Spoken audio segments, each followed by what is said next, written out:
Oui, au-delà des télécabines, il y a, je pense, deux choses qui sont intéressantes aussi dans ce plan. La première, c'est sur le fait de prendre en compte l'évolution finalement de la médecine aujourd'hui. C'est-à-dire que on voit bien qu'on est aussi vers une demande, notamment de la nouvelle génération, sur de la médecine un peu plus salariée et autres. Et donc je trouve que ce qui est intéressant, c'est de permettre, et ça c'était obtenu par l'ARS, d'avoir une mixité entre l'exercice libéral et l'exercice salarié de la profession. Je pense que ça c'est un point important qui va nous permettre de pouvoir développer sur le territoire, tout en gardant, moi je suis de ceux qui restent attachés au caractère libéral de la profession médicale, mais on voit bien aujourd'hui qu'il y a un enjeu de répartition sur le territoire. Et ça, c'est un enjeu d'ailleurs national. Je pense qu'on devrait arriver à un numerus clausus régional qui permettrait d'avoir une meilleure répartition entre les territoires. Et je suis certain qu'avec un numerus clausus régional, l'un serait beaucoup plus favorisé dans la répartition du tissu médical. Et la deuxième chose qui est intéressante, c'est le conventionnement avec les facultés.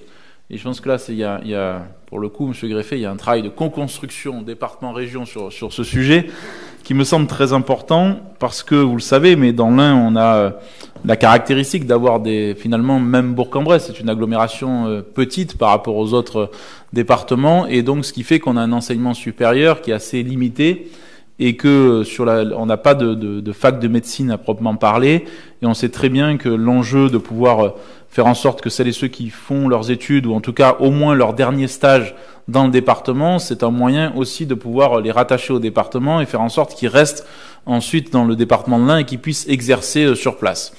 Je pense aussi qu'il fera bien évoluer sur la sémantique. C'est toujours compliqué, quand on va voir un étudiant en médecine, de lui dire « viens chez moi parce que je suis dans un désert médical, j'ai pas de médecin et donc tout va bien se passer ». Je pense que la notion de désert médical est une notion assez rude et qui parfois effectivement fait que on passe à côté d'opportunités alors qu'il y a des choses intéressantes. Je veux dire aussi que les élus, les maires ont fait beaucoup, et il y a eu beaucoup de ponts d'or qui ont été faits là-dessus, et le fait que le département prenne à bras le corps ce sujet, ça va être aussi important pour éviter que les communes se fassent une concurrence déloyale entre elles. Et que, en gros, vous savez, les grands vainqueurs de tout ça, ce sont les chasseurs de primes. Ce sont les chasseurs de têtes de médecins qui n'en trouvent jamais, mais qui, par contre, vous font payer sans aucune difficulté.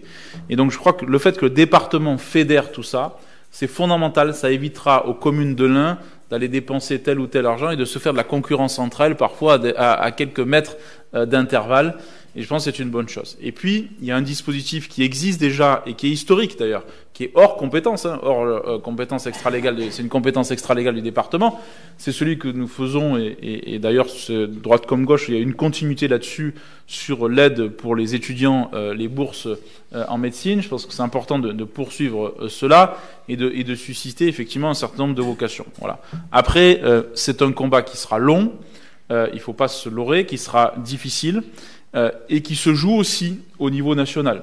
Je pense qu'il y a un sujet très concret sur la répartition, sur l'attractivité aussi de la fonction de médecin généraliste, sur la question du plafonnement des honoraires. Enfin, il y aurait beaucoup de sujets sur lesquels on pourrait rentrer, mais je trouve que c'est bien que le département, dont c'est pas sa compétence, comme vous l'avez rappelé, et vocation première, se saisisse de ce sujet, en le faisant intelligemment, en construisant plusieurs pistes d'action et un panel d'actions et pas simplement une mesure. Il n'y a pas une mesure phare clé qui va tout révolutionner, mais simplement un panel d'actions qui va permettre d'instiller un mouvement.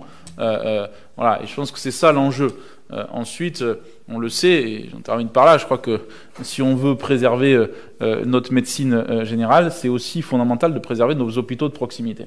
Et que on sait bien qu'à chaque fois qu'il y a un hôpital de proximité, il y a aussi une capacité à avoir un certain nombre de médecins autour, et que donc c'est l'un et l'autre sont totalement liés et qu'il nous faut donc avoir une vision globale. C'est pour ça, et ce que j'ai dit tout à l'heure ce matin, mais je pense qu'on doit avoir une vraie réflexion sur l'action sanitaire et la compétence santé et sanitaire. Moi, je suis de ceux qui pensent qu'il faut la rapprocher des territoires.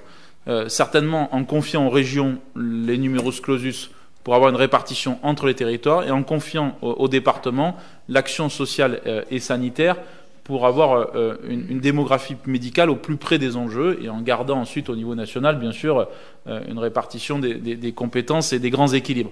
Mais je crois qu'il y a une évolution majeure à faire là-dessus, et c'est très bien Et au nom du groupe, bien sûr, de l'Un nos forces, soutenons avec vigueur ce plan qui a le mérite, d'exister, de mettre le sujet sur la table et de fédérer l'ensemble des acteurs du département. Et ça, c'est un enjeu non nul quand on voit ce qui se passe parfois dans certaines communes et certaines difficultés, voire même tensions que ça peut créer. Donc, c'est une excellente initiative.